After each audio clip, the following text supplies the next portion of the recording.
I'm still shocked, and we talked about this before, Marcus, especially with how much draft capital OKC has, that they didn't put a push in for Giannis.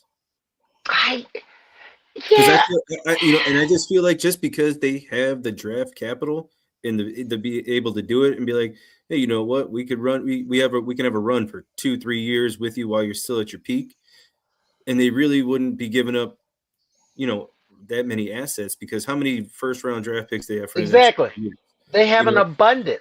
and that was just one thing I that would have kind of been willing. shocked me, and then maybe that might have been just his whole, the idea of him wanting to go to a bigger market. But I just feel like you have a team that's ready to win right now, who's already won, and you come in and you fill that role. And now, I mean, that would have been an insane lineup to have. Yeah, I think that they should. I agree with you. If I'm OKC, I'm pushing all my chips in on Giannis because I mean, okay, Harkenstein, Chet Holmgren, Giannis. Goodbye Harkenstein, goodbye Holmgren. Let's bring home Giannis. I mean, I'm just to me, that's how you keep winning. You have to find a way to add to your team to keep winning. I always tell people the Chicago Bulls could have had got anybody at power forward to replace Horace Grant, but instead they went out and got one of the best, a Hall of Famer in Dennis Rodman. Because if you have a chance to get one of the best at that position, you don't pass on it. And OKC has the asset where they wouldn't have even have to. OKC wouldn't even have to get rid of a player. I don't with as many draft picks as they have. I'm not even sure they would have had to have parted ways with a player. Yeah, Maybe and that's one. yeah, and that's what I looked at. I just feel like they would have just been able to have used the draft capital. Gentlemen, I couldn't disagree with you more. I agree with along the lines of Mr. Chris Robinson 7739.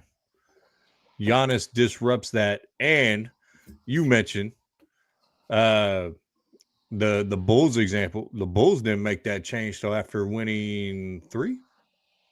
They had won No, 3, and then Mike retired. Yeah, Horace left, and yeah, yeah. So you got a great thing going, and this is what I have an issue with in today's sports.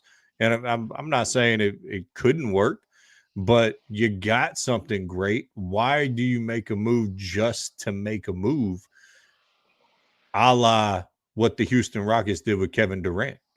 You were just in the Western Conference Finals as a team.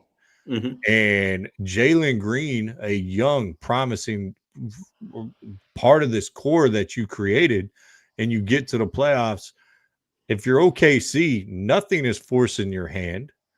You are at the top of the conference or near the top of the conference. You just won a championship as, I believe, the youngest team in the history of the NBA. And you're going to be able to potentially replace these assets on the cheap without having to re-sign them with all your capital, and not only make this not into a 2 or 3 year run, this could be a 10-year run as the top team in the West with the assets you have versus Giannis having a 2 to 4 year window. So Casey. I don't know if I would trade the farm for But Giannis. see, And if you you're said not you trading the can't give farm. up players or you don't have to give up players, well, then you're putting really good players on your bench not playing. And then you could possibly have locker room issues. Also, Giannis is ball dominant. Shea is ball dominant. I'm just not. I wouldn't like. I don't think I like that mix. But Mac, go ahead. I Make only pushed back one time. For the one scenario I pushed back on is Kevin Durant and Golden State. That Golden State team had already won 70 plus games. And Kevin Durant they did not need to add. There was no reason to put him on their team, but they saw a window to put one of the best players out there to add to their mix. And it worked.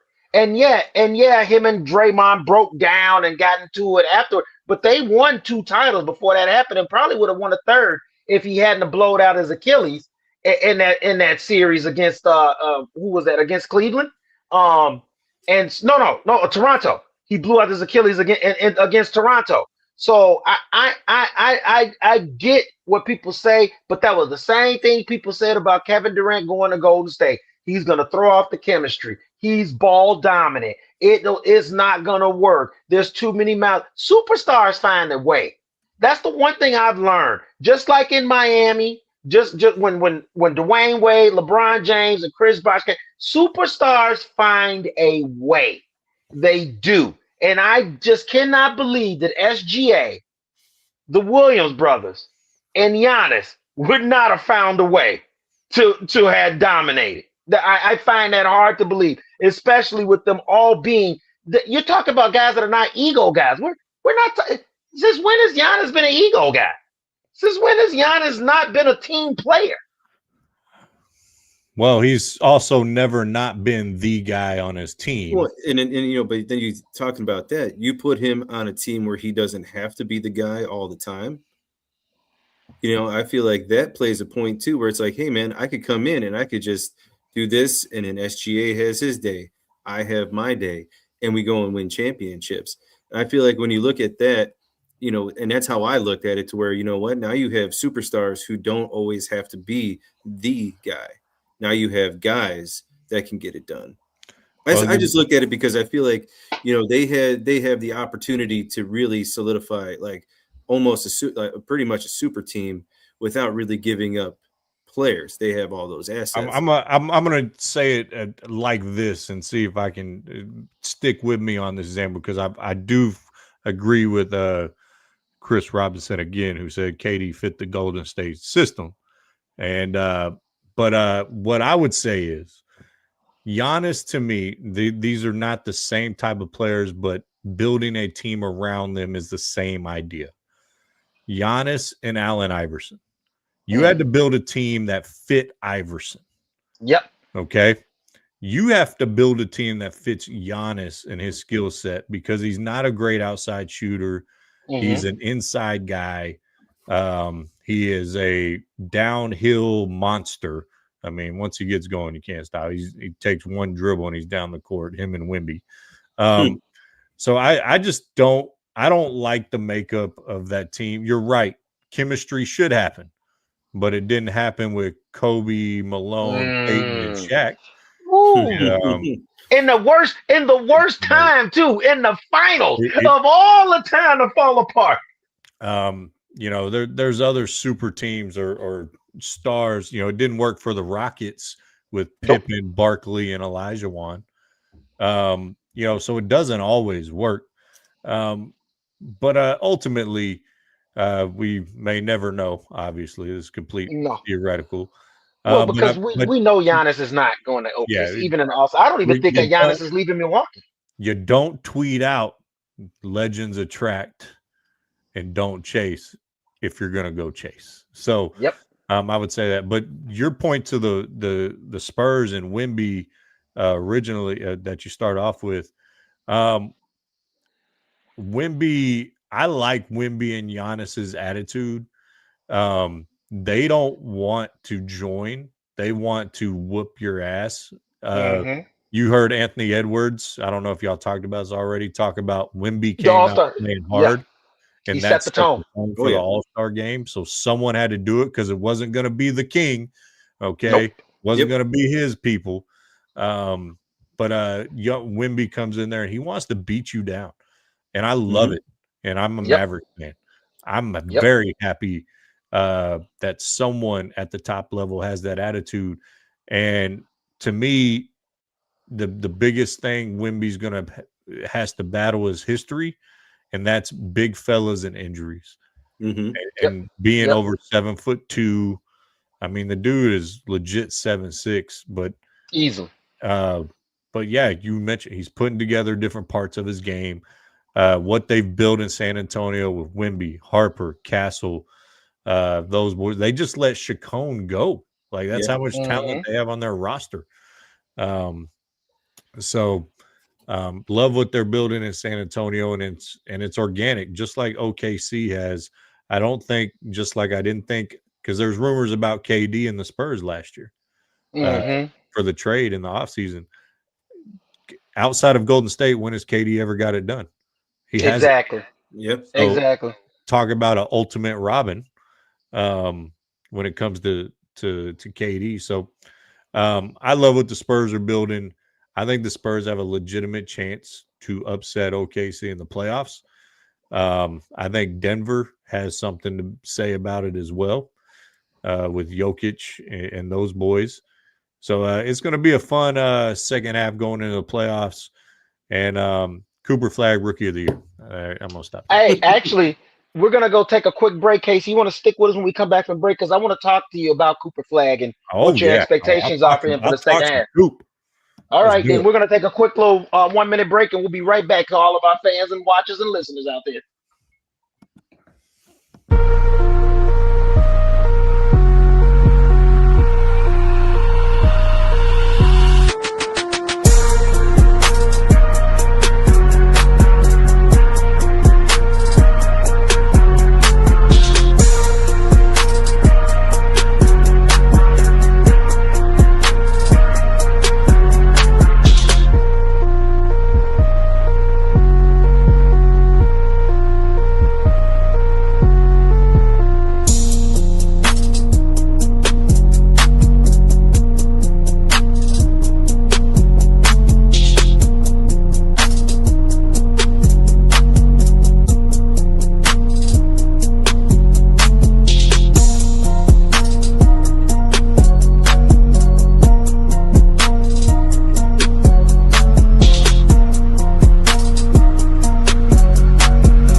And welcome back.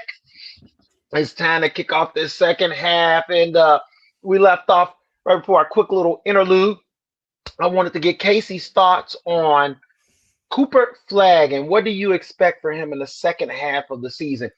Before you answer that, though, tell me what have you thought about him so far, and then tell me what you expect. What I've seen so far is holy shit.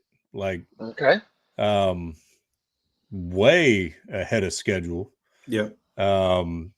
He has completely proven he should have been the number one pick that us Mavericks fans lucked into. But yeah, man, he is. And what makes him different is, man, it's both ends of the floor. It's effort everywhere. Dunking on people. His offensive game is flowing. He's got his floater game. I would say arguably is top 10 in the league already. And man, and now you're starting to see highlight after highlight of him just yamming on people. Just yamming. I mean, it felt so good to see him just put it right in Dylan Brooks's grill, you know, among others. So yeah, man, I've been very impressed by a kid who just turned 19 years old, and what he's done in the first half of the season. No, that's exactly my sentiment as well. I have to say that it has been very refreshing to see a first round draft pick come out and be effective. The last couple drafts, guys that have been the first round pick have been more projects outside of Wemby. And even Wemby was a little bit, you know what I mean? Like, okay, he's gonna need some time. He's gonna need to grow into an NBA body. We seen Cooper Flag just kind of come in right away. He's already kind of got the size and the build. He's obviously getting stronger. But I love that the fact that he's already coming with an inside-outside game. He's not afraid to put the ball on the floor. He defends. He's already shown the ability to explode for big points after he had that monster game. So I guess really what it comes down to is where do you envision him? What do you want to see from him in this second half to make you feel like, yep, we got our superstar. We're good. Well, did y'all want to bring Andrew on? I think he's. Yeah, I was just waiting for a moment to kind of bring him in and all right. introduce Well, himself. I just gave you the moment. There you All go. right, there we go. Hey guys, what's up? And I'm trying to figure out why I'm getting no sound out of you guys. It's because you were. Hold on. I lost audio on Casey for All some right, I'm reason. trying to hear what you guys are saying. I'm not getting anything. Can you hear me? I can hear you. You can hear Case? Yep. Hold on. Okay. All right. So, I lost audio. Why is my I would sound say not working? ultimately, what I want to see out of. I'm gonna do a Cooper jump Flag- out and jump right back in. Guys, keep going with it. Okay, now I can hear Marcus. Yep. Yep. You I got heard Marcus for a second. Andrew out there in the streets right now. Yes, he is, man. Yeah, The streets of Chicago, man. Be careful driving around in Chicago, homie. Yeah. You don't Oh, want how to- you doing, guys? Even though I can't hear you, maybe you can hear me. That's There it. we go. I got everybody. All right. I don't know why we're not getting. So now tell me, what do you guys think about the Houston Rockets? Because they sit Hello? fourth. No, it's still not getting nothing. And I find Houston very interesting. Sitting in that fourth spot with KD leading a team. They brought KD in to help lead this team. Like I think Casey hit the nail on the head. He's the ultimate Robin, if you ask me. Never been the true Batman. With the makeup, does Houston have a legit shot, or is this just a two-man's party and everyone else is just looking in? Or a two-team party, as you mean. All right, hi guys, how you doing? What up, Andrew? What up? Sorry about that. I don't know what was going on. I lost all your guys' audio. It was like silent. All right. Well, we think we're solid, but Mac, I will answer your Houston question, but we never answered the Cooper Flag question. Yeah, we gotta go back to Cooper. The second half question of what I would want to see. Man, it's just. I'm listening, Casey. Let's go. All right. He's like, damn your answer. No, what I want to see the second half is just continued growth. Continue growing into a leader of men. This team isn't going to compete for anything. Yep. And the Mavericks, and they're not tanking. They just don't have the talent. Yeah. Like it's not a Jazz situation where they're getting fine throwing games. But I love, keep growing, keep developing the game, and then let's see where the chips fall with the draft pick, and in the deepest draft we've seen maybe since 2003. Maybe get the second real piece of the rebuild for the Mavs.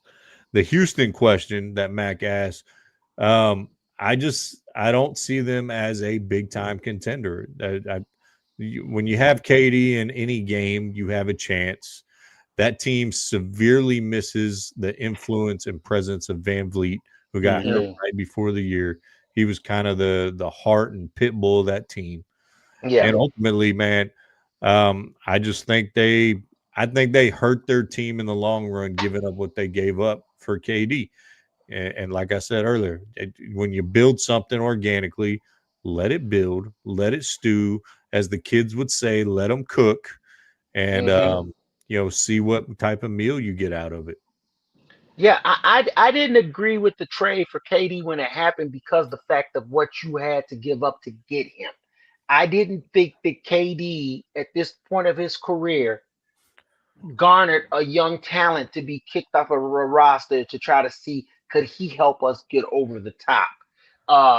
After seeing what had transpired with Brooklyn, and then what transpired out in Phoenix, which I felt if it was going to pop anywhere, it would have been Phoenix with him, Booker. They even added Bradley Beal, and none of them could stay on the court. None of them could play together.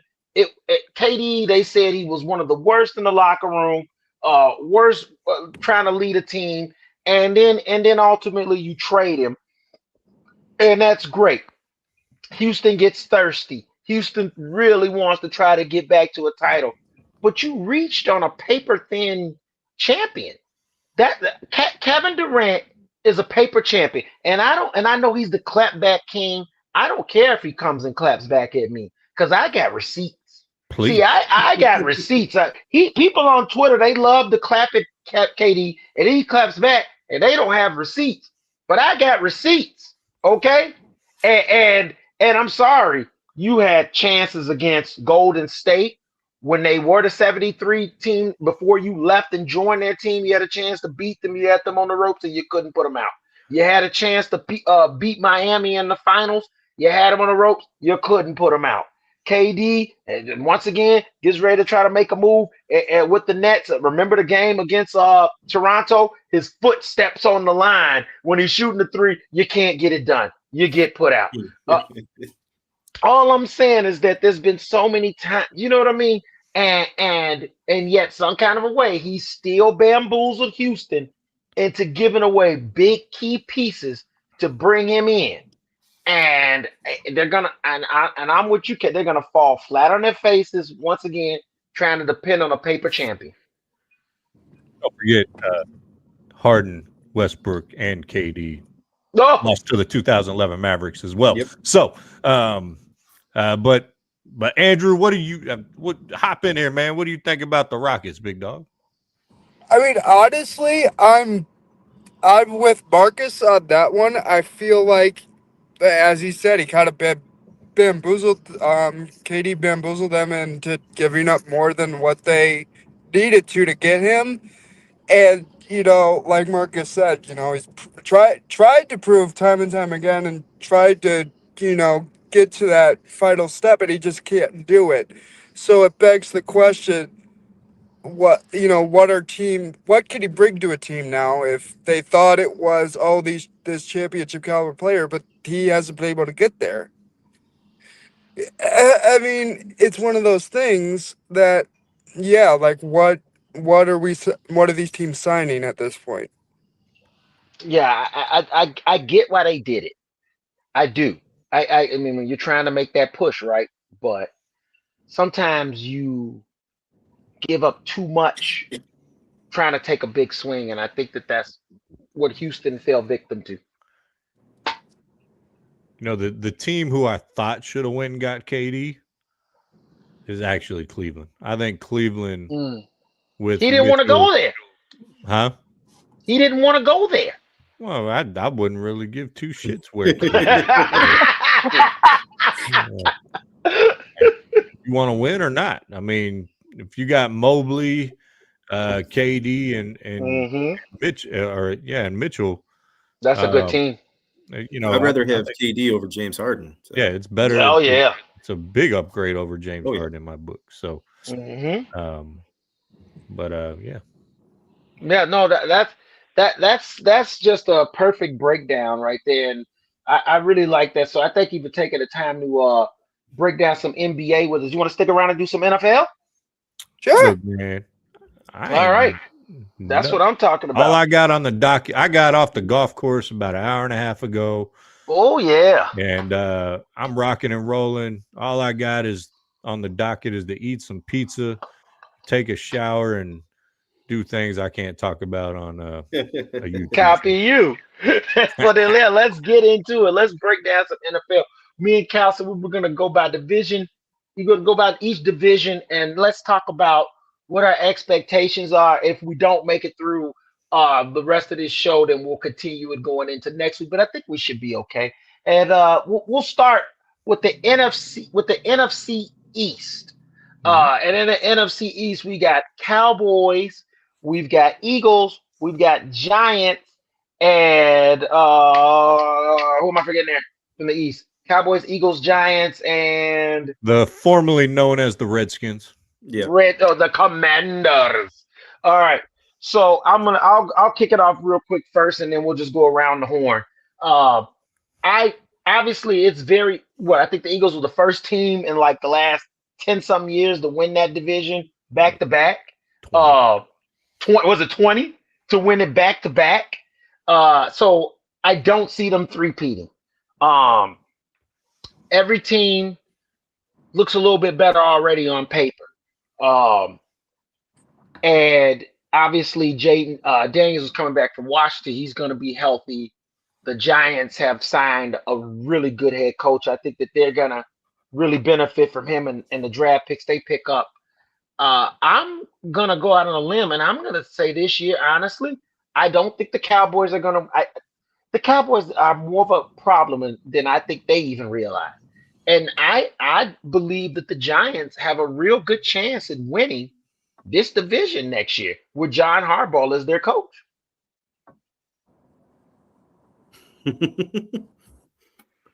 Looks like Casey has a rebuttal for you.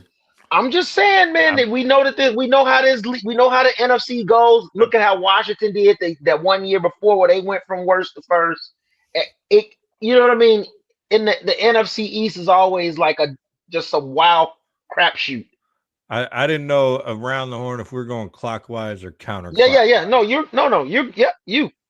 All right, so we're going clockwise. So, the Giants. Okay, I do like what they're building there. I've said that multiple times. I like Dart. I love Scatterboo, even though I don't think his style is sustainable in the NFL. They get Neighbors back. Yeah. Their defense is solid, and the rumor is they really like Caleb Downs at Ohio State, which terrifies me as a Cowboys fan. Mm-hmm. Which Zach Wolchuk was on the show last week. He thinks he's the best player in the draft, and so absolutely terrifies me. Obviously, this is all based off of what do they do in the offseason to make their team better. I think there is something different brewing in Dallas this offseason. So we know in the past, Jerry ain't spending money. He ain't. He says we don't have the cap space. Everyone knows that's not true. They can, if they restructure and cut some guys, they can have the most cap space in the NFL. He saw what the Patriots did last year and last offseason. They spent money, got their guys. You have the money to bring back Pickens. I think Dallas is going to make some moves this offseason, and they're going to win the NFC East. That's probably a homer pick. A lot of people are going to call me a homer on that, and I get it. And this all, if they do what they need to do, come draft, come free agency, all that stuff, maybe a Max Crosby trade. I've been pushing for that. But second place, I think it's the Eagles. Okay. I just think that roster is very, very talented. Now they're probably going to lose Blankenship and Nakobe Dean to free agency on that defensive side. But you still have Barkley. You still have Devontae Smith. I think A.J. Brown will be a Buffalo Bill. I think that's where they'll trade him, or possibly Denver. But and then I think it's the Commanders, and then followed by the Giants. But I don't think the Giants. I think the division is a lot tighter than it has been. I don't think the Giants are like a 3 or 4 win team. I think you'll see the Giants and Commanders around about 500. And I think you'll see Dallas around 12 or so wins, and the Eagles around 10 or 11 wins. I think that's kind of how that falls with the NFC East, in just my opinion. Yeah. I look at growth and just positive aspects with the Giants. I think having Dart with a better coach, Scatterboo coming off an injury and maybe trying to change up his game a little bit, and then coming back with a healthy Malik Neighbors. And then that defense, I mean, Thibodeau on one end, just coming in and I feel like you have a good young core of talent that you put with a coach that has a winning background. It brings a different kind of feel into that locker room. And I see them greatly improving, not necessarily taking over and winning the NFC East, but I feel like seeing more improvement than what we have seen. Commanders, man, Daniel's got to stay healthy. That was his biggest thing coming out of the draft, was his frame and his ability to stay healthy. And I don't see it happening. I see him getting hurt again and just having those woes that the Commanders have with their quarterbacks. The Eagles, I see regression. I see, that locker room looks a little toxic with that. The coach looks like he needs to go to sleep because it looks like he's never slept in like 5 years. AJ He Brown hasn't. and AJ Brown and just not just talking, but then the game isn't showing what he's actually capable of doing. And every year it just seems like they're losing another piece on the defensive side of the ball. Yep. Every year it's like one or two pieces just keep missing. And then I agree with Casey as far as with the Cowboys. I think it's time to spend the money. You paid Dak, and now it's time to really put something around him. You got rid of, one of your best defensive players ever. Got to replace him. And I think it's, they have the ability to pull off that trade with Vegas, or they go and they sign, Trey Hendrickson in free agency. I think they need to bring in one of those, top elite edge rushers. But I see it being Dallas, and then I think it's a fight for the other three, man. I could see the Giants making some waves to push up and taking over the Eagles just because of the attrition that the Eagles have been having with players leaving on the defensive side of the ball. But and then I see the Commanders at the bottom of the pile. Andrew? Yeah, no, with that, the Cowboys, I feel that they just need to figure things out because I think fans are tired of replacing a new TV every season. I mean, to be honest, right. I mean that's what we've seen though, right? I mean, just Dallas fans are pissed because they feel like they're there, and every season they seem to, no offense, Casey, fall on their ass. You right. And I think they're just ready for somebody in that organization to figure it out. And I really think, they finally, like you said, they finally paid Dak, and I think they finally have started to figure things out. And just they're one of the teams to watch out in that division. But in terms of the Eagles, I kind of agree with Kyle in the fact that there's something going on in that locker room.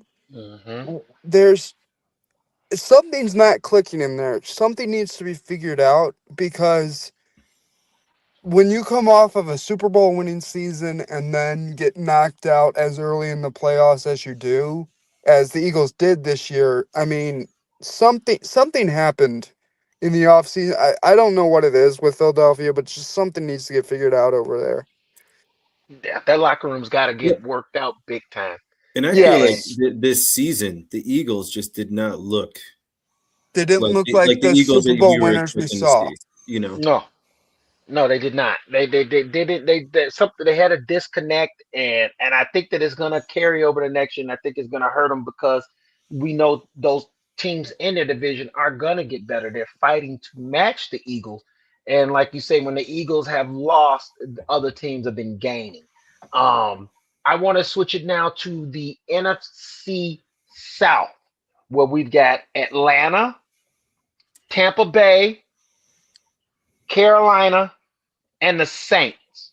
Now, Carolina won this by default to end this season. Tampa Bay probably has the best quarterback in the division. But the Saints, the Saints and Atlanta, they've got pieces, especially Atlanta. Now, Michael Penix has got to stay healthy. They've cut ties with Kirk Cousins, which was the right thing to do because you paid the man, then you drafted his replacement in the same, literally in the same 2-month time span, which was so weird and crazy. But if Penix can stay healthy, they have a really good coach in Stefanski. I could see Atlanta winning this division next year. What are your thoughts, Case?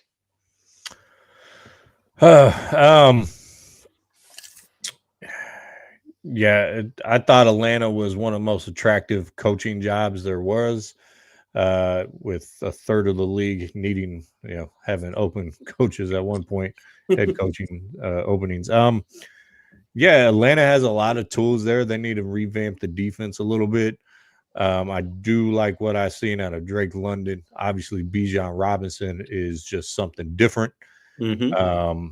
and Kyle Pitts came along towards the he end of finally the started season, waking up. which they would need to re-sign him. He's a free agent, and so it's going to be interesting to see if Penix is the guy that they want, or if they go try to draft someone. It's not a great draft for quarterbacks, so I think if you're Stefanski, you see what you got in Penix and what does he look like in his good old in his system. So okay, we're down to the Kyle and Casey show. It's all good. But I think Atlanta should be a very, very intriguing in next year. It's not like anyone just ran away with that division when it came to the NFC South. We'll see what happens with Mike Evans in Tampa Bay. Tampa Bay, I think, generally has the best team, but I think everyone, including myself, slept on the Panthers, man. Yeah. I wrote think really in the playoffs too. Yeah, I wrote Bryce Young off. Me too. I was like another bust. But he seems to have turned it around. And I like McMillan, the wide receiver they picked last year. I thought the Cowboys were going to take him, honestly. But it is what it is, and I see the Panthers probably getting a little bit better, and them and Tampa Bay duking it out with Atlanta kind of in a prove it year, in a building year in the first year of Stefanski, seeing if Penix Jr. is the guy. The only thing that scares me about him is obviously his injury history. I mean, 5 knee injuries. Yeah, 5. In today's medical science, okay, cool, but yeah, man, you can only repair something so many times. Yep, I agree. It's only so many times. Let's move now to the NFC North, a division that me and Cal know oh so well, where we've got the Detroit Lions, Chicago Bears, the Minnesota Vikings, and the Green Bay Packers. Now, this division is interesting, and I'm not going to put on my homer cap. I'm going to try to really be uh, um, analytical and objective with this. Because the reality is that the Packers, the Bears got the Packers last year. That was great. It was great for all Bears fans. We loved it. But the reality is that it still took us 2 games that we had to win in overtime. We didn't beat them in regulars. It took us overtime in those 2 games that we won, and both games were minus Micah Parsons. And everybody knows that Green Bay became a much different team after Micah Parsons injured his knee. They were not the same seemed like on offense or defense. And so I would be wrong to just sit here and act like he doesn't matter, or that's not going to matter for the Packers coming back next year with having a healthy Micah Parsons rushing off the edge.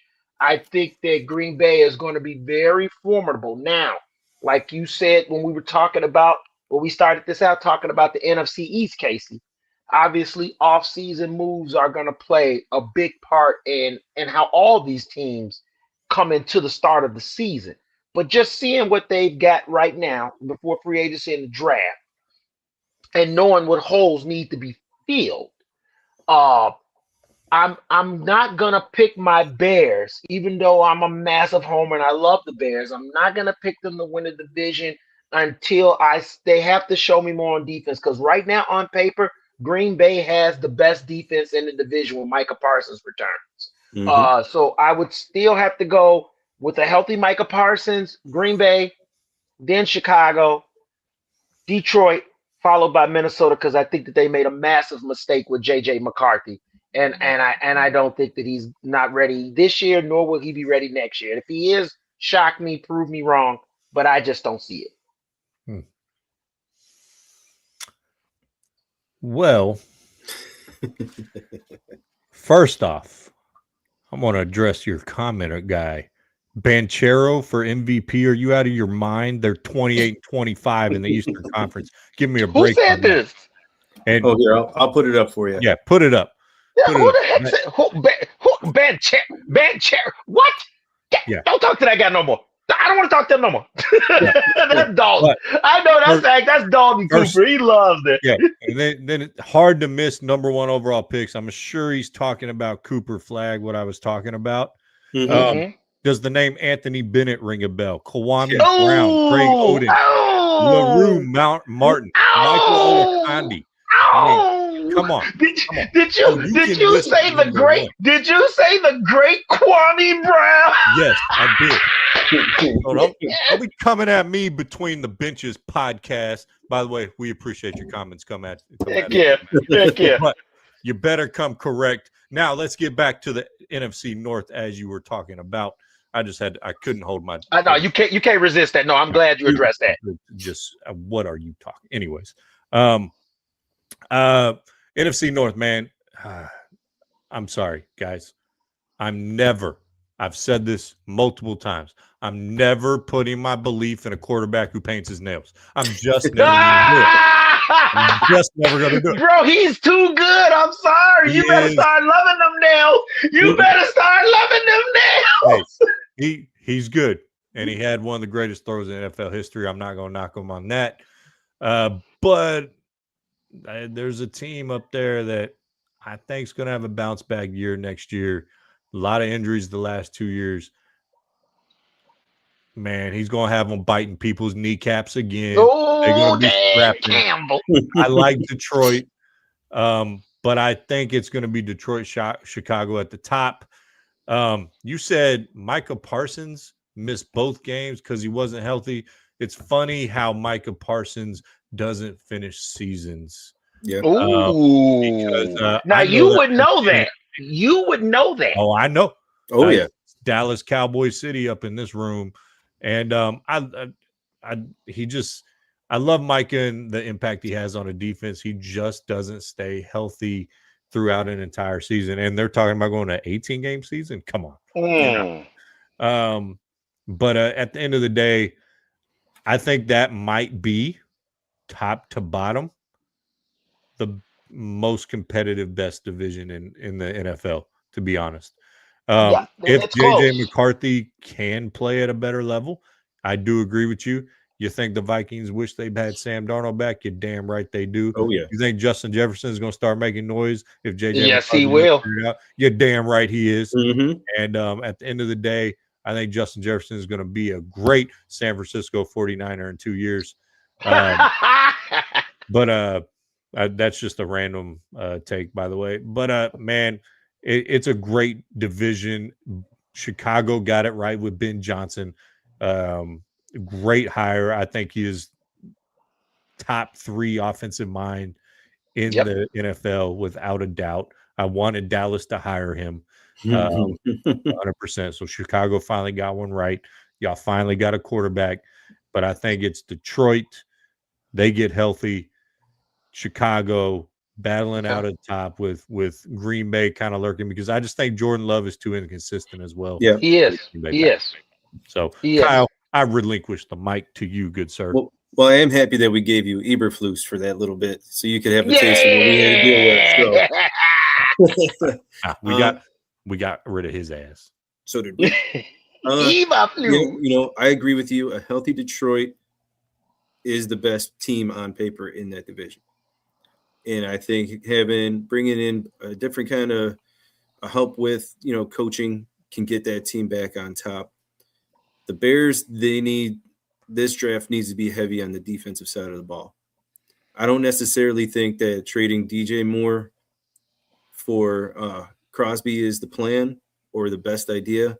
I think with that comes a lot of pay, and you gotta break the bank with him. I think doing some restructuring, keeping DJ around, and bringing in Trey Hendrickson, and then drafting 1 or 2 edge rushers in this draft is where they need to be. Green Bay, I think they need to figure out a way to utilize Micah in a different way. He can't be out there every play. He can't be out there every down. I think his injury history, you have to kind of play to keep him in the whole season. So you got to limit his reps on the field. And unfortunately, with that price tag and having him with limited reps, you're going to have to go defensive side of the ball in the draft too, and bring in an edge rusher or two to kind of help him, or even they make a trade to bring in another elite edge rusher. And I think that would help them on that side. And I mean, they finally decided to draft offensive weapons last year. That was one of the first times in a long time that they've done that. And Minnesota, I mean, that's just one that's just kind of lingering there because we don't really know what they have with J.J. McCarthy. He showed flashes, gets hurt. Comes back, shows a little bit more flash, gets hurt. And I think, and probably everybody in the NFL is thinking, man, they really wish that Sam Darnold still had a purple uniform on with them.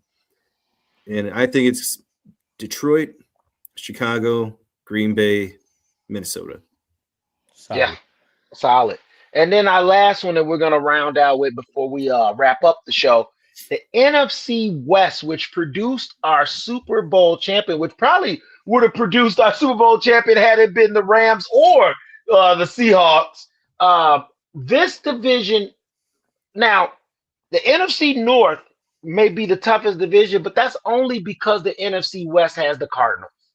If the NFC West didn't have the Cardinals, the NFC West would be the toughest division in football because Frisco, the Rams, and the Seahawks are all viable teams, and they have been for the last couple years to win a Super Bowl.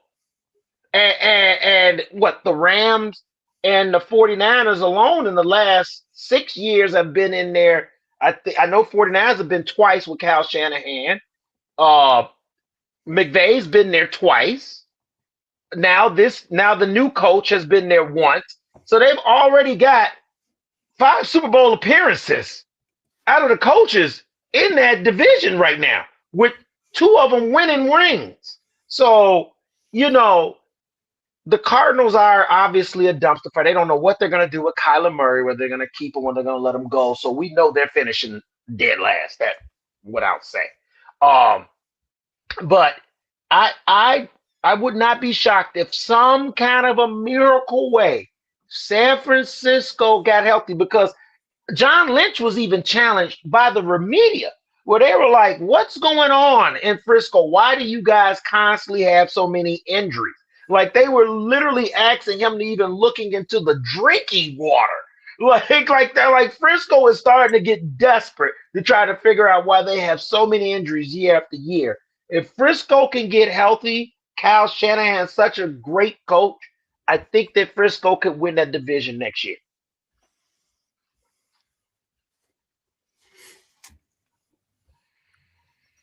Oh, you waiting on me? Yep. Sorry.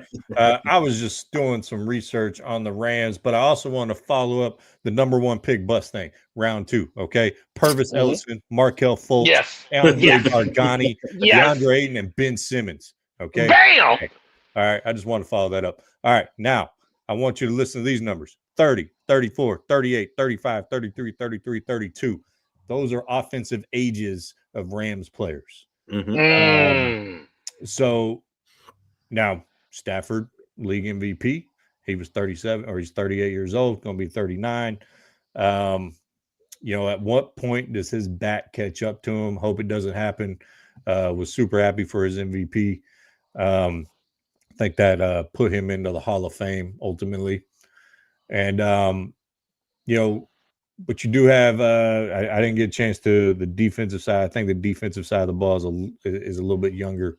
Mm-hmm. But, yeah, it is those top 3 teams. You mentioned it. I think Seattle wins it. I think they have the opportunity. We'll see what happens with Kenneth Walker. But the opportunity to have a good 2 to 4 year run at the top, playing in NFC championship games or for Super Bowls. They have the best receiver in the league, and I think he's in year 2. Yes. Yeah, this will be his 3rd year coming up when the season starts. That's pretty good. You have him on a rookie contract. You have a quarterback on a team-friendly deal. Your defense is absolutely dominant. You could make an argument they're up there with the Legion of Boom and their dominance.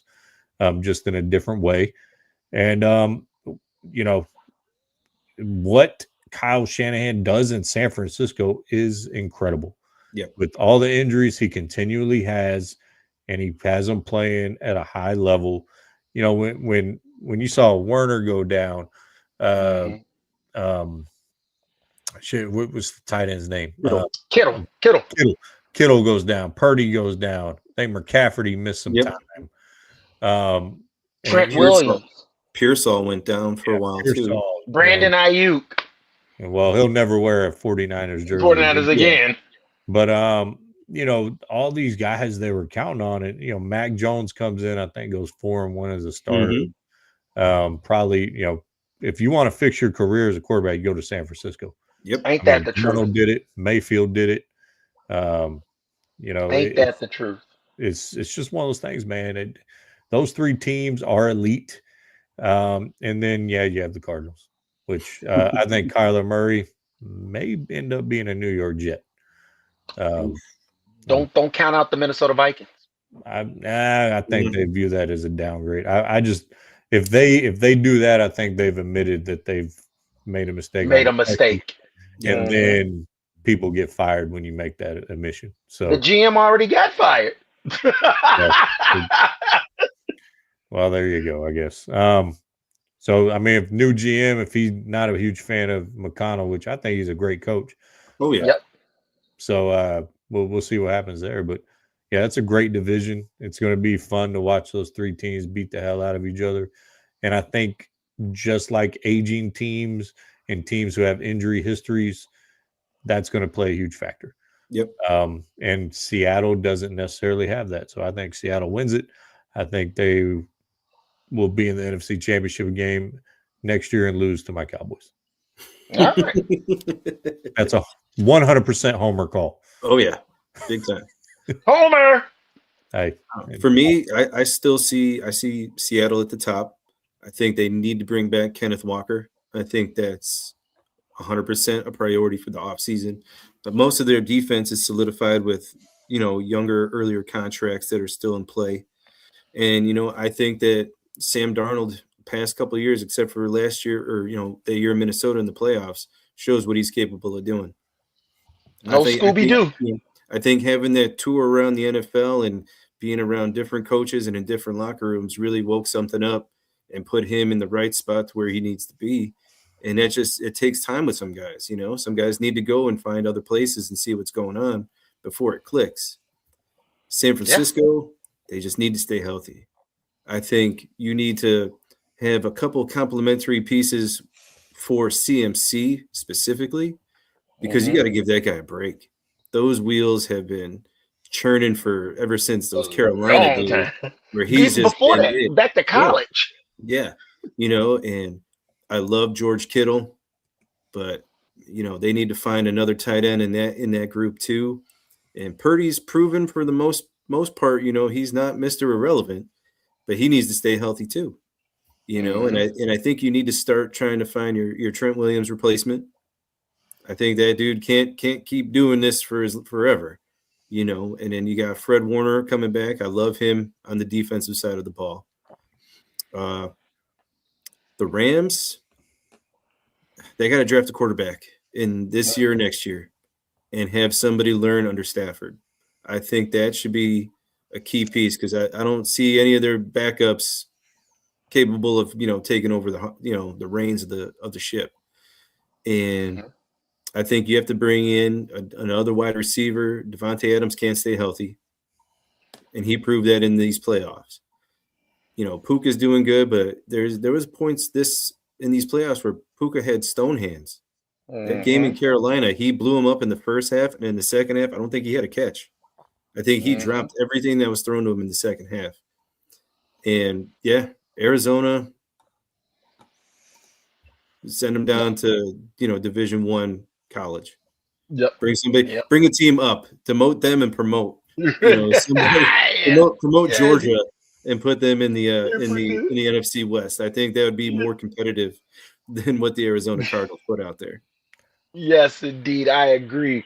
Once again, this is Unfiltered Sports with Mac and Cal on Prime Coverage Sports Network. Follow us every Monday, 5 p.m. to 7 p.m. Central Standard Time, 6 to 8 Eastern Standard Time. And our folks on the West Coast, it's 4 to 6 p.m. We want to thank Casey for joining us. We want to thank Brother Andrew Shy for joining us. And we also want to thank Sal, who came in the beginning of the hour when we first started the show, kicking it off with us. We want to thank all of our viewers out there, everyone in the chat line. Thank you for joining.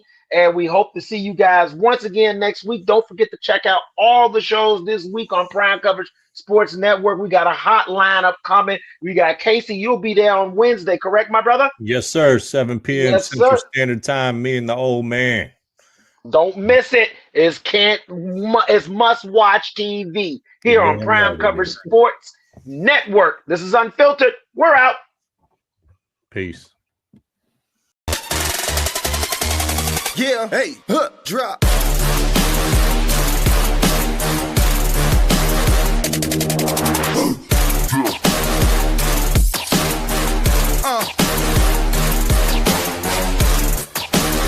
Prime Coverage Sports Network. Real coverage, real conversation.